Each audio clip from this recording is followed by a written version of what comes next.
Everyone knows Amaterasu, the blazing sun goddess at the heart of Shinto myth. Some know Susanoo, the storm bringer, the troublemaker, the one who can't stop making the heavens shake. But the third sibling? The moon. Tsukuyomi. A god so quiet, so rarely spoken of, that even people who love mythology sometimes forget he exists at all.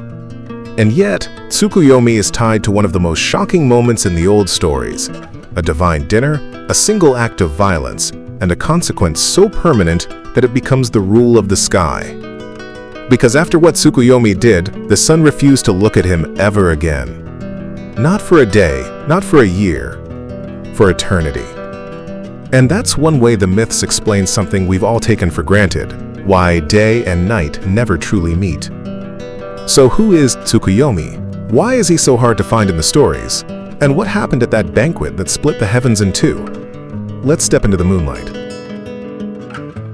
Quick context: Shinto's heavenly family.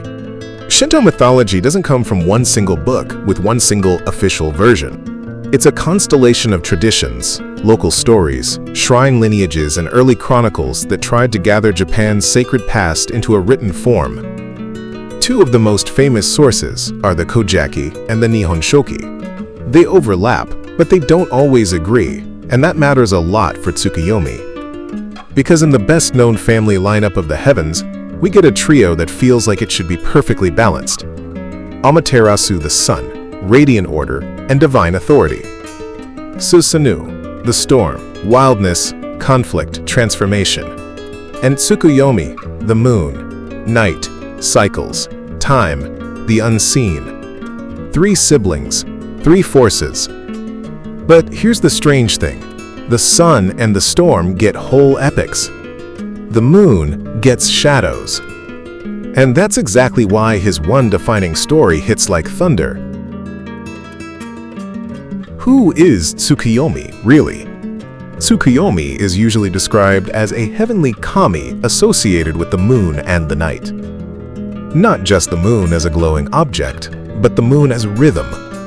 A clock that doesn't tick, just changes. A ruler of time that doesn't speak, just turns the world. And in many tellings, Tsukuyomi feels less like a character and more like a presence. Distant, beautiful, unsettling. Even the name Tsukuyomi has been debated and interpreted in different ways over the years. Some readings connect it to the moon, and to counting, or measuring, which fits a deity tied to cycles. But the myths themselves don't pause to explain it.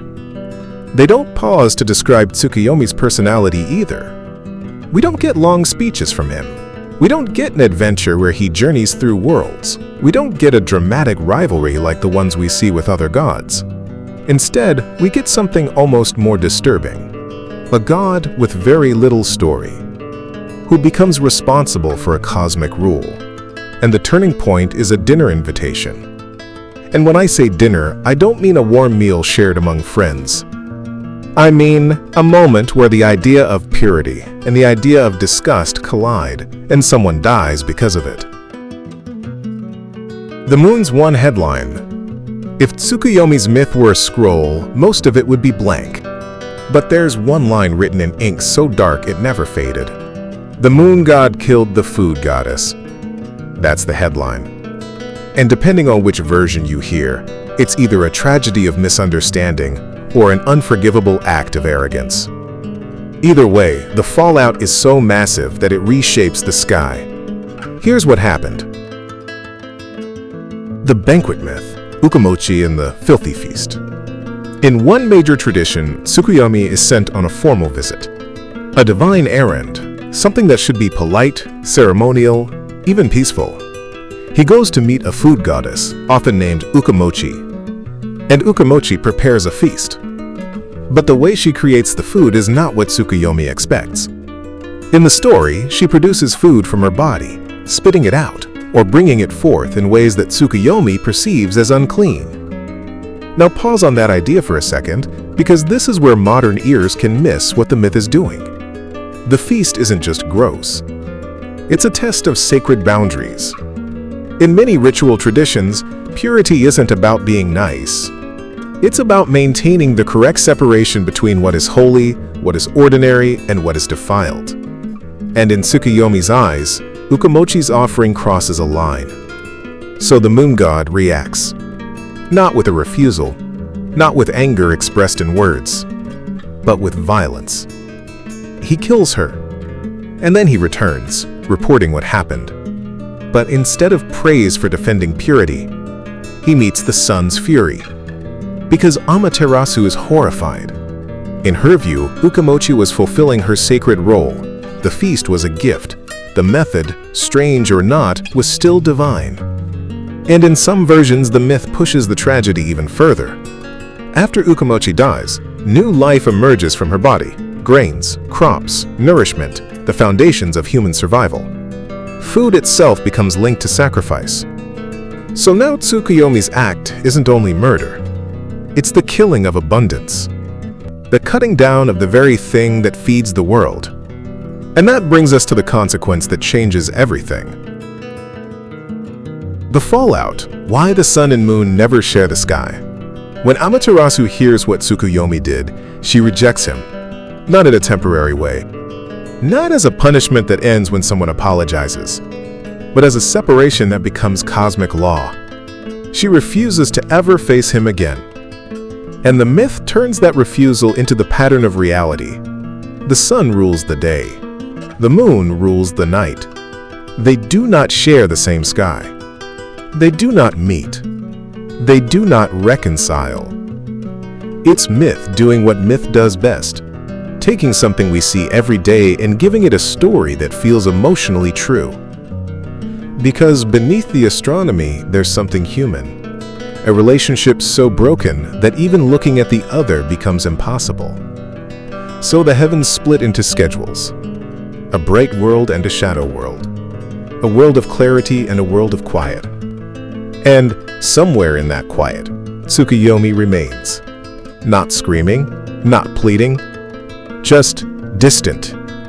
But then the myths twist the knife. Because in another famous tradition, this whole crime belongs to someone else. The cosmic divorce in one breath.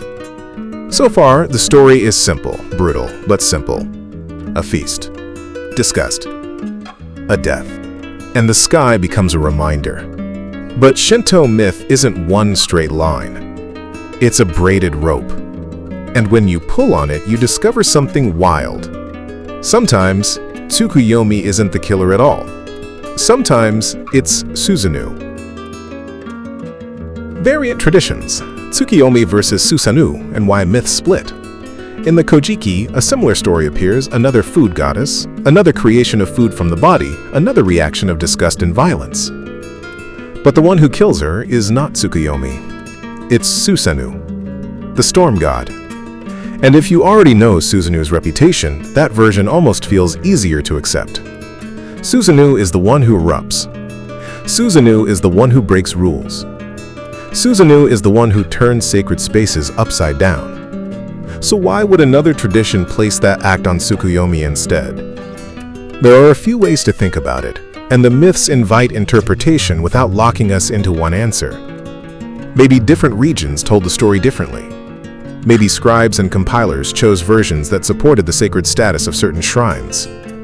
Maybe the moon needed a defining myth, something dramatic enough to explain why it is separate from the sun.